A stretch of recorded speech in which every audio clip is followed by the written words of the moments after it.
Hello everyone, my name is Slade, I'll be your host, and welcome to Star Wars Did You Know?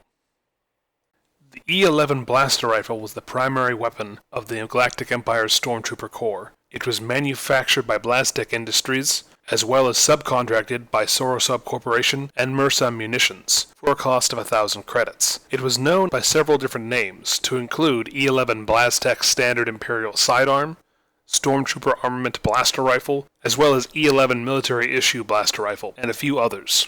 The design was based on the DC-15A and a direct successor to the DC-15S, improving on the carbine version of the DC-15 in several ways.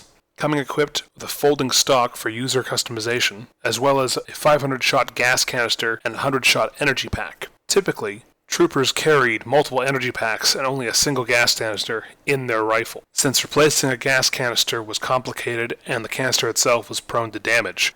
In combat situations, a stormtrooper would usually not replace the canister until after combat had subsided, and if need be, would fall back from combat in order to replace the canister and renew their shots. Much like the previous DC-15A, the E-11 only had a single power setting, though it did have a stun setting as well.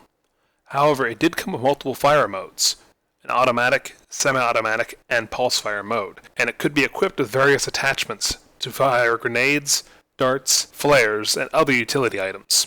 A computer-enhanced scope for low visibility situations was also included. Upon becoming the standard weapon for the Stormtrooper Corps, various complaints about the weapon flowed back to the manufacturers, and this resulted in several different variants, a few of which we'll mention here.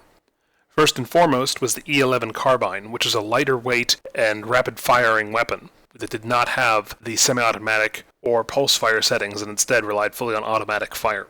This weapon was well liked by various troopers who often carried it instead of the rifle variant. Another common variant was the E-11B, which was built by Sorosub and had featured enhanced cooling at high rates of fire, thereby negating some of the issues with the original E-11 blaster rifle. Finally, we had the E-11S, which was a sniper rifle variant used predominantly by scout troopers. The E-11 would see extensive use throughout the Galactic Civil War and beyond, serving with the Galactic Empire and the Imperial Remnant in one form or another, although by 14 ABY it was at least partially replaced and supplemented by the E-15 blaster rifle, before being fully phased out for the newer E-19 blaster rifle, both of which were produced by Blastech. Because of its mass production by three of the largest arms corporations in the galaxy, the E-11 during its time found itself used across the scope of the galaxy, both by rebels and Imperials, as well as other third parties, to include civilians, pirates, smugglers, and any number of other organizations which sought to defend themselves with the mass-produced weapon. In particular, there were several Sorosub Corporation engineers who defected from the corporation upon its imperialization, bringing with them plans for the E-11B specifically, which would go on to serve in the Rebel Alliance extensively until it was ultimately replaced during the time of the New Republic. Despite its noted issues, specifically its inaccuracy at high rates of fire, as well as a tendency to overheat after extended use, the E-11 was ultimately a successful blaster design that saw extensive use throughout the galaxy during one of the most prolonged conflicts which the galaxy had ever seen up to that point in time.